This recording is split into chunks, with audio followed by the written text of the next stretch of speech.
Testing, testing.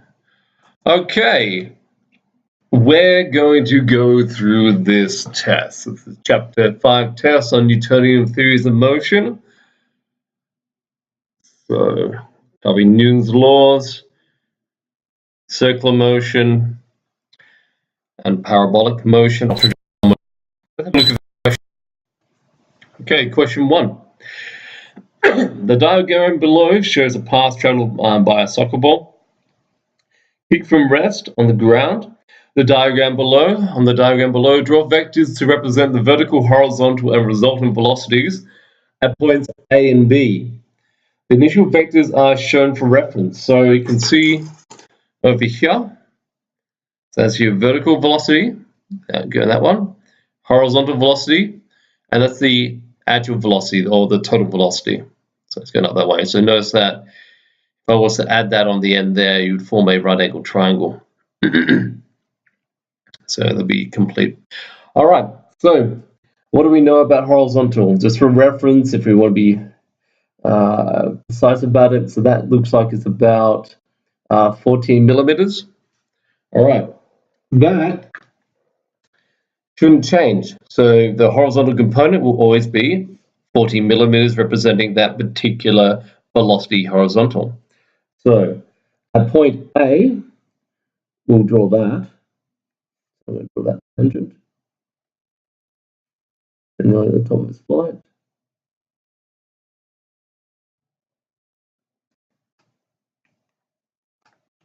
A sharp pencil. There it is. All right, so let's draw.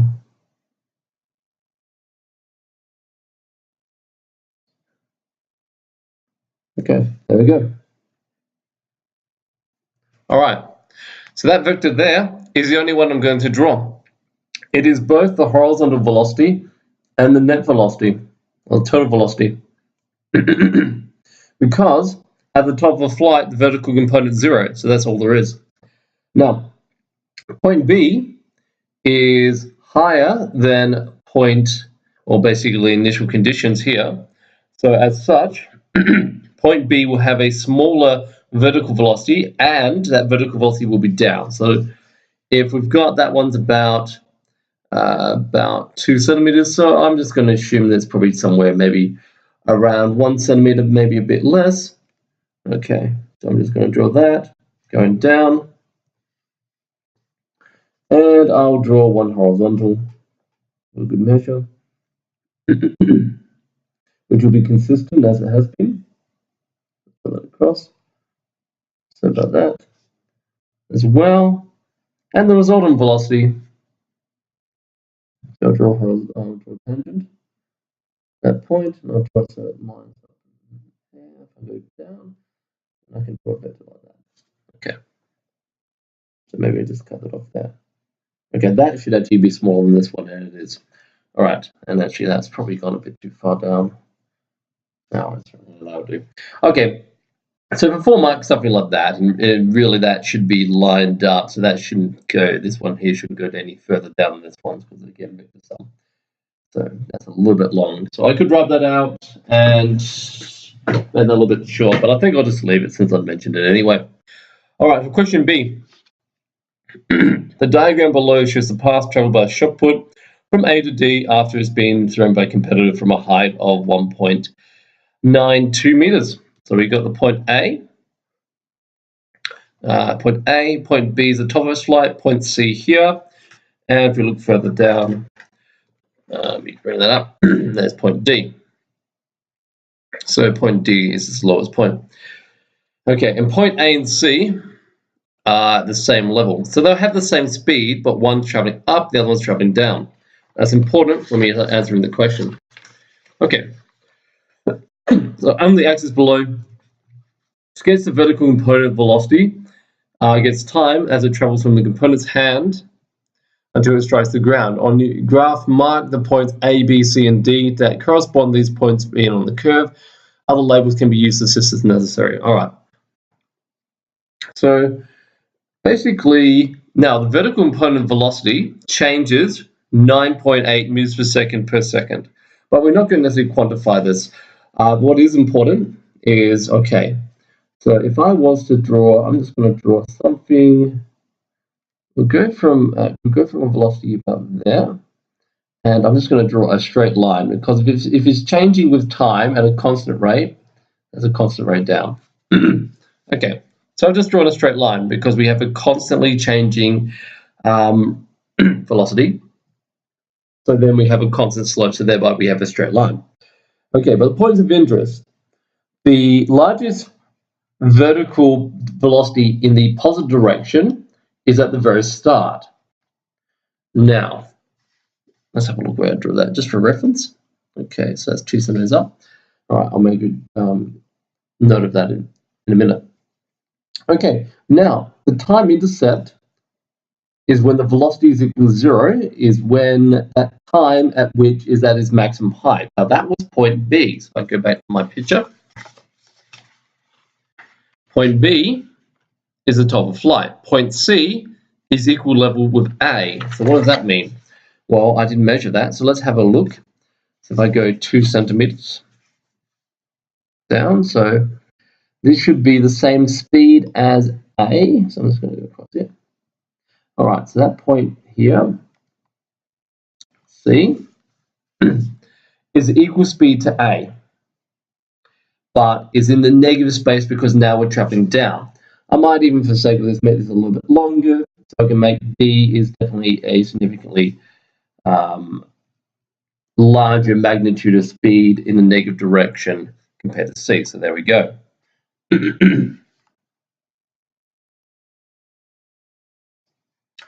All right. So let's have a look at this one. Australia Day fireworks. A firework rocket is launched at an angle of 85 degrees horizontal. What initial velocity at the stated angle does the rocket need to be fired to reach a maximum height of 750 meters if it starts on the ground? Okay. So, what do we know? At the maximum height, that's V equals 0.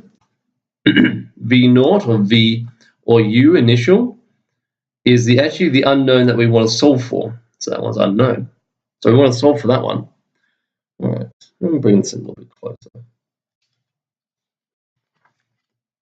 Okay, looks a bit better. All right, my though. Let's see if I can probably do something about that. I'll just switch to a pen in case for the moment. All right, so we want to solve for V naught. And V initial equals 0. And we do actually know the height. So it's projected from the ground. It starts from the ground, and then it has a vertical height of 750 meters. Okay. So we want to solve for that. We don't know that, and we do know this, and we also know gravity. So I'm going to use this equation. V squared equals V naught squared plus 2AS. That will be the appropriate one to do that. I just have to do a little bit of rearrangement. Okay, so isolate V naught. If I move this across the other side, V naught squared equals minus 2AS plus V squared. Okay, now, let's be careful. All right, so we know that's 0, so that can go away. And all right, we're solving for this. Now, 2 times, if 750 is positive, remember acceleration, so that's how far is displacement up? So that's up is positive, so thereby 2 times minus 9.8 times 750. Let's work out what that is. All right, so 750.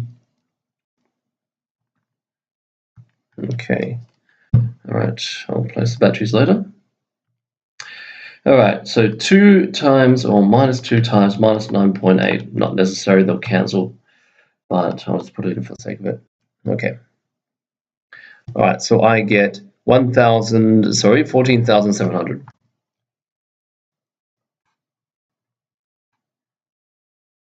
All right, if I work out the square root,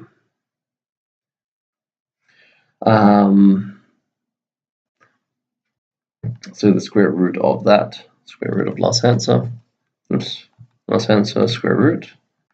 Square root of last answer. All right, there we go. 70. No, let's write that as a decimal. So approximately 121 meters per second. Are we done yet? No. What I just worked out there was just the vertical component. I want the actual velocity as if it was launched at angle 85 degrees. All right, so that's actually what I worked out there is the initial y, if you want to put that in there. That's up to you.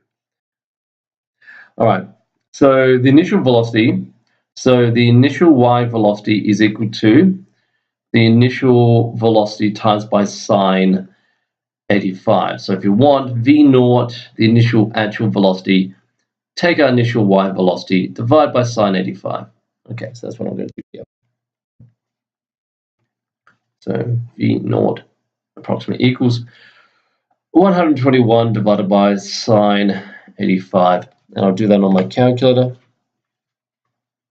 bring that across. Yeah. All right, just get that onto the camera. All right. All right, so last answer divided by, careful with this, I'm going to put it in the bracket just to be safe. Sine 85. All right, that wasn't actually too much difference. I should probably round that. So at 85, there wasn't a particular, let's check this, it is in degrees. So it wasn't much difference, but for the sake of this would actually round to 22 meters per second, the angle. So if I want to do is a vector at an angle 85 degrees above the horizontal.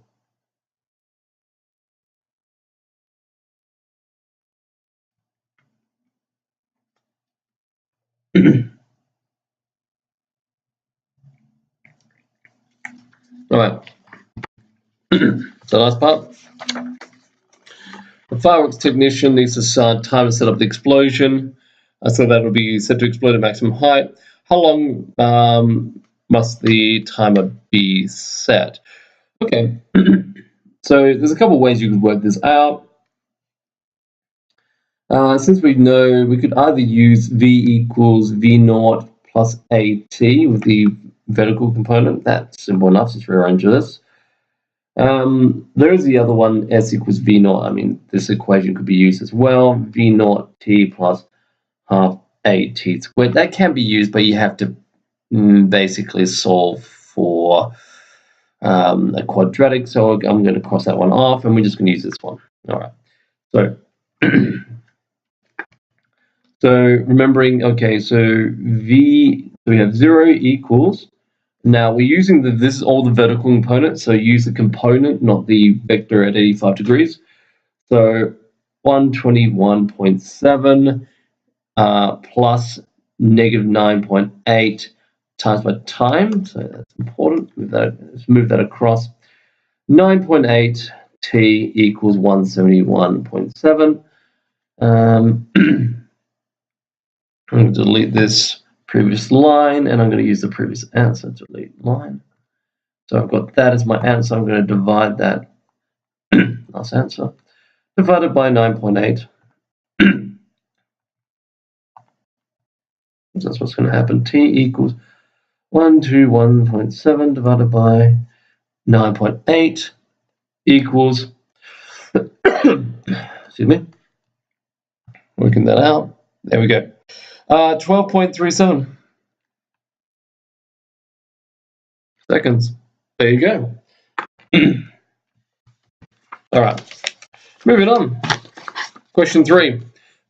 Draw arrows on the curved diagram. See the forces involved. A radius of curved section. Right, that. At what angle should the road be banked to allow drivers to take the curve at speed 80 kilometers an hour without needing to rely on friction on the road and tires? Okay. All right. So this is traveling in towards us or into the page. It's not sliding down. Okay. So we have a component which is, so if I just maybe just mark a point, let's use my other pencil. Let's mark a point where the center of mass is. Oopsies. No, that's what I want. Yeah, didn't want to take a photo. Just bumped my computer by accident. All right. So let's work out. Let's draw the weight.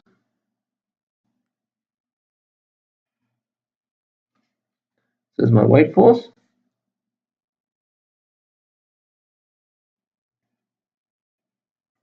Okay. Let's draw the normal force. Maybe I draw that a bit too big, but I can draw it off that way. So I draw it that way, but it needs to make a right angle with the surface, so I'm drawing it that way. And it should be large enough such that it counters the weight, the vertical component of the weight force.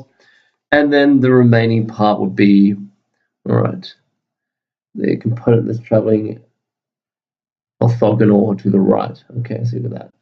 That's your normal. And that's centrifugal. Okay, and if I copied this vector over here, I can draw that down as that, because that equals the net force. Well, that's also the net. If we're talking about optimal banking, like what they describe in B. Okay, at B, what angle should the road be banked to allow drivers to safely take the curve at the speed limit of 80 kilometers per hour without needing friction between the roads and cars? Well, first of all, now, didn't have a lot of space to do any working here. This is the way the formatting for this test ended up, unfortunately. But we can make do because we don't need a lot. So we're going to do 80 divided by 3.6. We're going to convert that into meters per second. Divided by 3.6.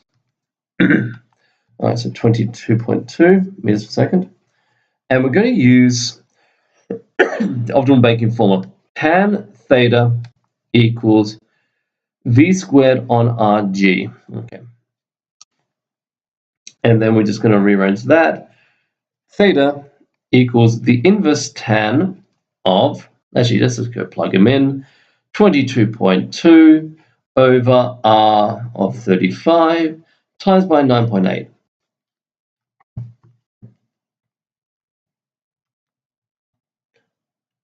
Okay, so then the calculator. Let's do this one here. So tan inverse bracket over 35 times 9.8. That's bracket. There we go. That does not seem right. That would be why. Squared. We've got to square the speed. That's a very small angle. It's almost pointless. Yes, let's square that. That's a bit more healthy. 55. I'll make it 55.2. There we go. Okay, easy done. There's your 4 marks. So they're marked for conversion and marked for basically doing the calculations and getting that right. Okay. So we've got a roller coaster ride. I'm going to come back to this picture in a minute. Maybe we'll take into the whole picture. So there's our roller coaster. Okay. All right. Position at A where the rider's apparent weight. So we're going to draw the position where the rider's apparent weight is greater than the actual weight as A. Explain their apparent weight is greater than the position you have labeled. The position of the rider's apparent weight would be less than the actual weight, B. Explain why the apparent weight is less than the position you have labeled. Okay. So, all right.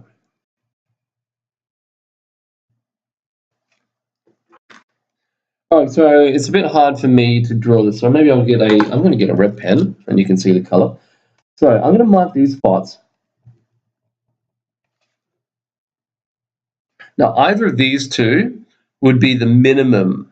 So that's the minimum. So that was, I'll double check that. I believe that was B was the minimum. So B, position where the rider's apparent weight will be less than. Okay, so these are B. You can do either of those. Sorry, let's show that out. So either of those in the picture is B. And now, the A would be right at the bottom. That's the maximum. Now, some people put these points where they cross over. No. And some people even put these points. Point to note now, as far as turning, the normal component of the force is at basically right angles to the direction of motion. So you have normal force going at right angles. That will have an effect, but it's not min or max. At right angles here, it is down. So actually that works. Okay, that works in such a way that you almost essentially, falling, and you have normal force as well. And then here's your A, normal force up. Okay, due to the components, due to the turning. Okay, so at A is at the bottom. So the main kind of takeaway from this, the normal force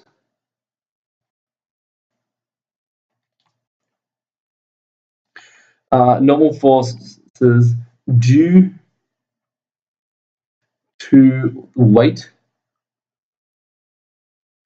and turning. So if it was stationary at the position at the bottom. So if we went back to the picture, if you were stationary at the point of A here, if you're just sitting there, it would experience a normal force up due to the weight force down. But if it's moving along here, at this point of A, you experience a greater normal force because it's also has this centrifugal motion. So the normal component of that, which is getting this thing to turn around the bend, is also going straight up. So you have normal forces due to weight and turning, centrifugal.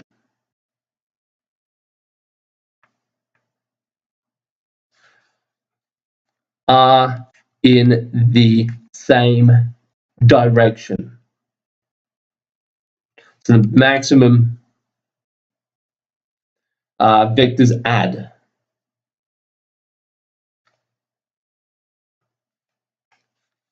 Maximum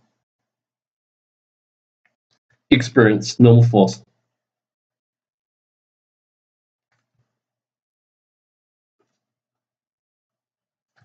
Okay, position of apparent rate is weight will be less than. Okay, so basically at the top,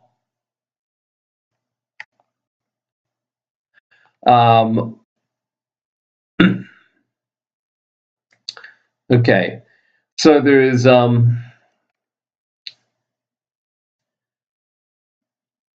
okay, so normal force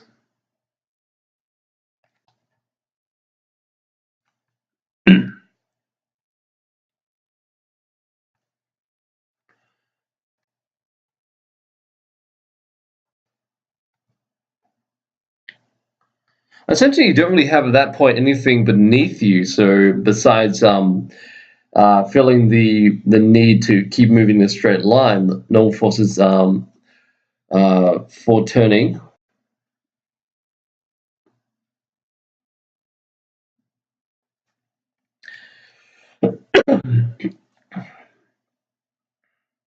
The apparent weight is normally the apparent weight is what you feel pushing back up on you due to falling down, essentially being in contact with the surface beneath you. Again, if you were at the top in your stationary, where you'd feel, sorry, get the picture back again. If you're at the top here and you're stationary, you'd feel weightless, and you would be dropping down. You wouldn't feel an apparent weight because there's nothing pushing you back up besides the air resistance. So that would be a minimum condition, but you do experience something because you are experiencing a force which is pushing you to move around. But yeah. So minimum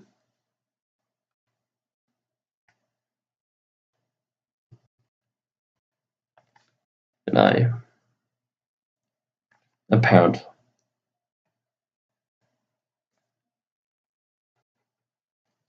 Okay. Let's move on to question 5. Question 5, a stunt motorcycle rider wishes to perform a complete loop of a circular track as shown below. The rider and the motorcycle are inside the loop for the entire stunt. So you got 15 meters. The motorcycle will have a combined mass of 180 kilos. Okay. Let's turn the page to the question. All right, so maybe I'll say that this has a diameter. I'll just write this down. Diameter 15 meters, and the mass is 180 kilograms. Okay. At what speed does the motorcycle rider need to be traveling in order to just make it around the top of the loop? All right.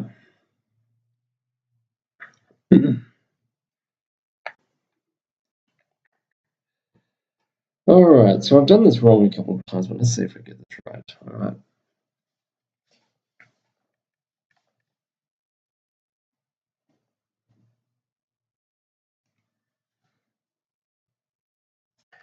So we need the in order to make it around the loop.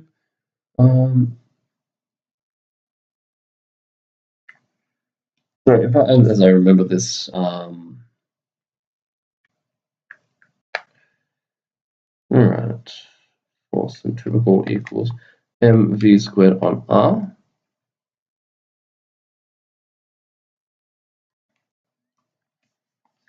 And r is 7.5. Let's divide that by half and get that done with. Okay.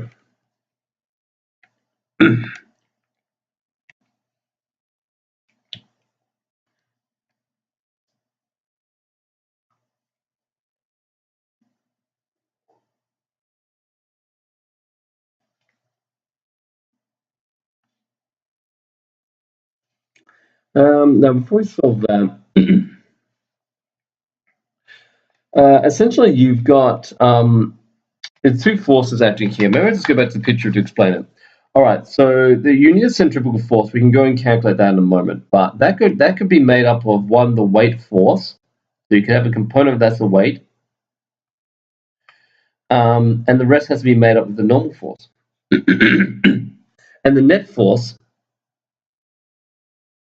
is the centrifugal force that has to keep you moving around that. If that net centrifugal force isn't enough, oops, see, I'm not showing the picture. Okay, there we go. Sorry. Okay, so you got the normal force at the top. You got the weight and the normal force. So long as they're both pointing that direction, and the net force. Well, net force basically that has to be centrifugal force. So you got the normal force here. Okay, so we got those two.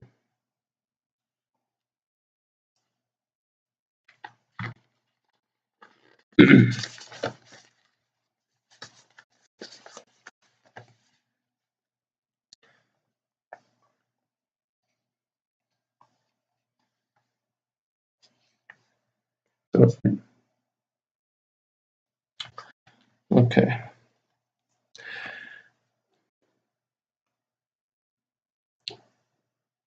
So, all right. Again. There we go. All right.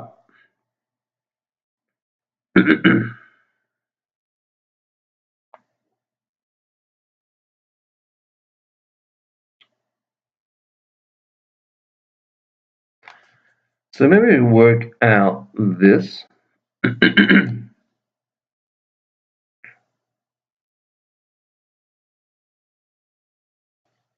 Okay. Times by, okay, V is the unknown. Okay, over 7.5. So I'm actually solving for this.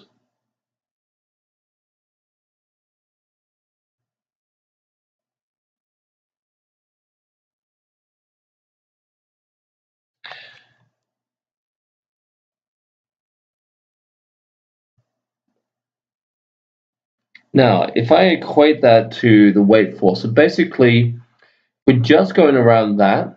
The net force, it's centrifugal force, and I'm going to equate that to the weight force.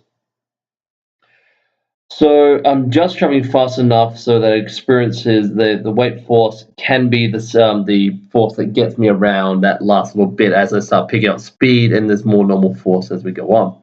So let's go and solve this. So that equals mg. Okay. Let me just write that again. Okay, mv squared on r equals mg. Actually, you can cancel these two. All right. So v squared equals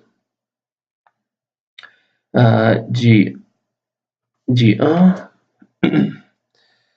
V equals, all right, so let's work out the square root of 75 times by 9.8.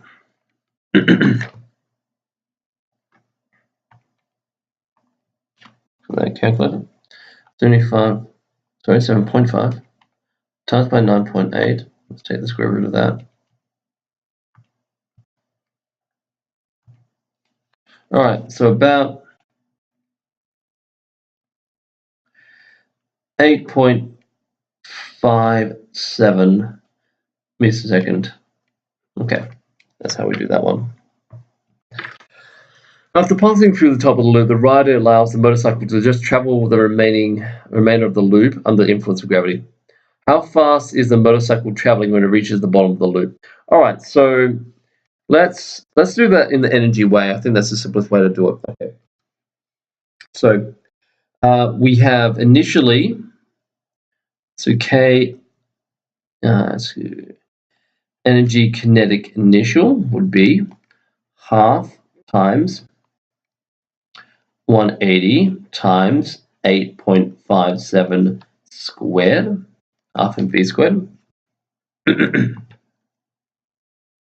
So if I square that number, times by the mass. Okay, and I got that, and then times by 0.5. That is how much energy? 1,615. Now, at the bottom, so this is at the top.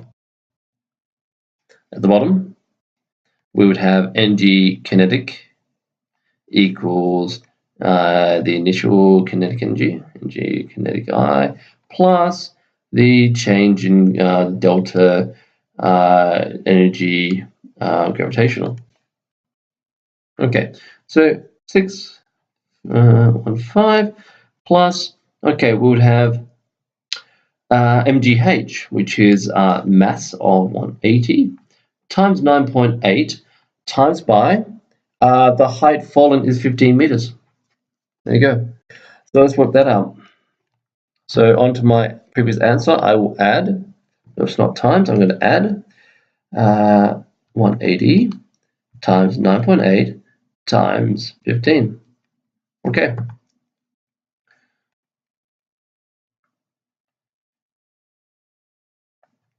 Okay. So that's joules. Now I haven't finished yet, have I? I've worked out the energy, I haven't worked out the speed. So let's work out the speed. I'm basically just going to re-engineer the kinetic energy formula. So if you rearrange, I'm going to write it here. Ek equals half mv squared. Rearrange that. V equals 2ek on m square root, and then v equals the square root of 2 times 33075 and 80.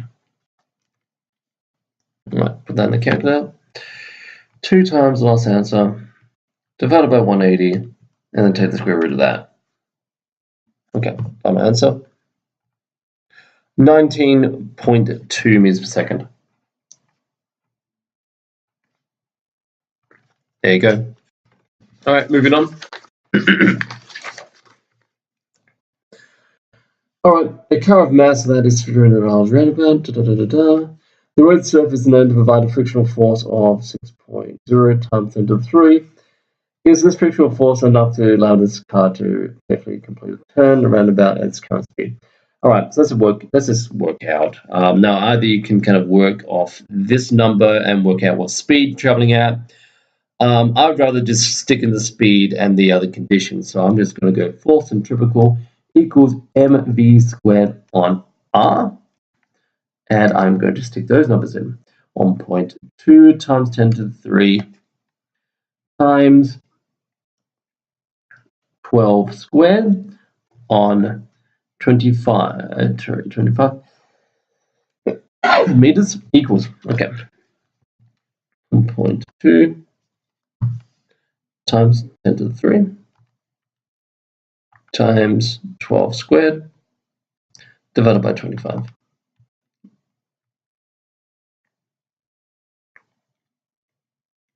There we go. Okay, there's a force of 6,912, which is greater than the allowed limit. The answer is no.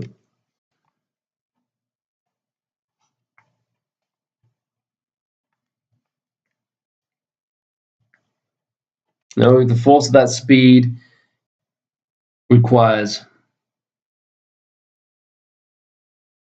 is more than road can.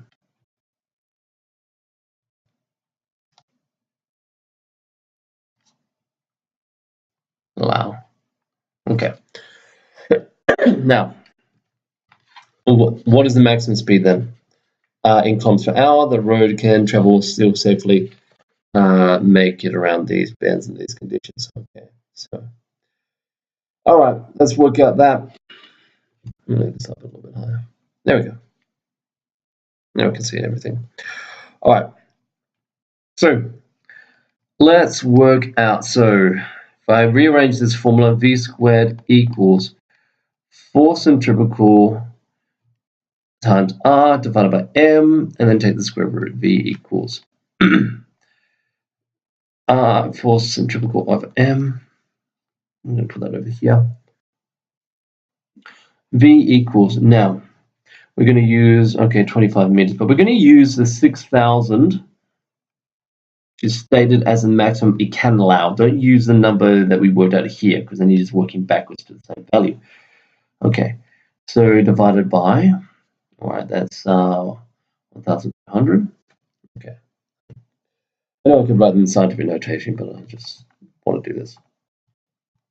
Okay. Okay, and take the square root of that. Okay, so I got this. There we go. 11.18. I'm just going to write this way. This is in meters per second. If I times by 3.6, I can convert to kilometers per hour. So times that last answer by 3.6. And I will press the button. That is it in kilometers per hour, which is what we want. 40.25 kmph. All right, that'll do. Okay, question 7. A high velocity bullet traveling horizontally lodges into wood. It's horizontal for instance plane. The block with bullet still stuck inside reaches a velocity of 5 meters per second, same direction as the bullet. Find the impact velocity of the bullet. Okay, so we don't know how fast the bullet was traveling. So this is a momentum question. So you've got the before case. All right, which is, okay, so wood, so I had the velocity of the wood equals 0. The velocity of the bullet is unknown, so I'm just going to call that, that's going to be V. All right. Now you got the after. Okay.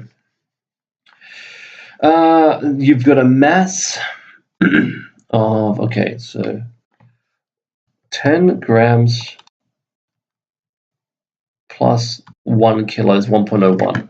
So we have 1.01 kilograms of total mass, and the speed traveling at the speed total, I'll say mass total, speed total, is at 5.00 meters per second. Okay, so by the law of conservation, the total momentum before equals total momentum afterwards. So what we have here, and the bullet, I should actually mention, the bullet had a mass of 0.01 kilograms. Okay, so what we have is 0.01 times by V, that is the total momentum before. the block will be stationary. And then we have on the other side the final momentum, 5 meters per second times by 1.01. All right, so let's simplify that. 0.01 v equals 5.05. Divide that across. V equals 5.05 divided by 0.10. Sorry, say again. 0.01, like such. Okay. And then times by 5 divided by 0.01. 505 meters per second. There you go. There's your speed of your bullet as it impacts into the wood. Okay, moving on. I don't have too many more to do. Okay, this is the last question. Okay, ski of mass skies down a slope inclined at 15 degrees. Assume the slope is negative. What is the magnitude of the normal force he will experience? Okay, maybe it might help to do a little bit of drawing.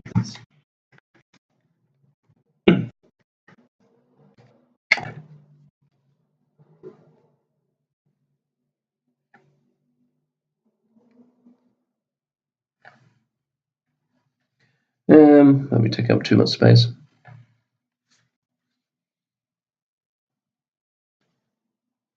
Okay, so just remember, all right, the normal force, you have the weight force. All right, so I might just draw a skier here. I got skis. All right, there's the center of mass. Let's draw a weight force. Now, this will be going down the ramp, so I want a component of that which is down the ramp, so it's parallel to the ramp.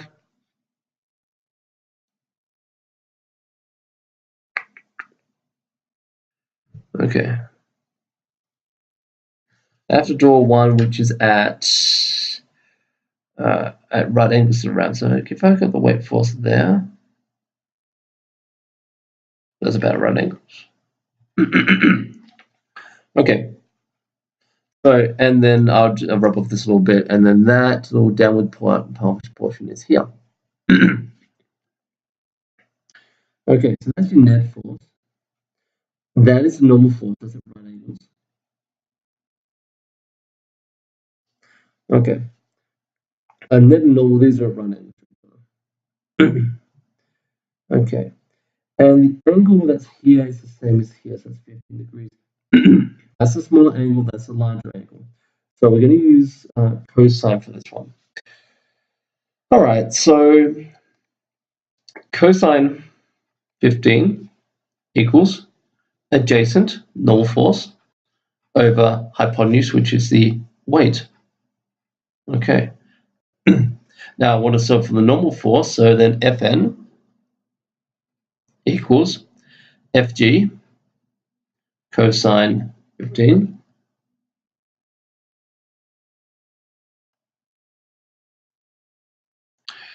so we've got 90 times by 9.8 times by cosine 15. Let's jam that in the calculator, see what happens. 90. There. 90 times 9.8 times cosine 15. Okay. All right. 952 newtons. There you go. What is the acceleration of skier down the slope? So I want to find, to get this, I need to find the normal. The normal is this one here. Now that's a sine. I'm just going to go and put this right in. 90 times 9.8 times cosine 15. Because it's not very steep, it's not going to be, you're going to have the smaller component of the weight force acting on this. So if I change that to sine, now you can do this with one formula, but I'm just going to do it with two. If you happen to kind of realize what's about to happen, because you're going to cancel out the weight, this mass, I should say. Okay, so 22.8.3 newtons. A equals F. So actually that's a net force. My bad. I should have written that as net force, because that's the one going down here. Net force divided by the mass. So you basically take your last answer, divide off the mass.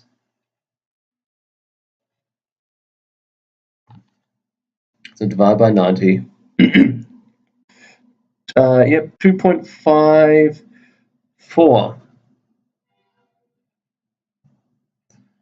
Yeah, if you already know the idea that the down the slope, you could just work this out by saying sine 15 degrees of g. That would have worked. Same thing. All right. How will the acceleration change if he carries a mass of 10 kilograms? Okay, now if you get the idea, let's just I'll prove this one. All right, so A equals F on M. Now you say, oh wow, if you carries more mass, have less acceleration. Careful, force is actually related to mass as well in this instance. So let's have a look at the full formula. The net force is mg sine theta over m. So that's how they cancel. A equals g sine theta. No effect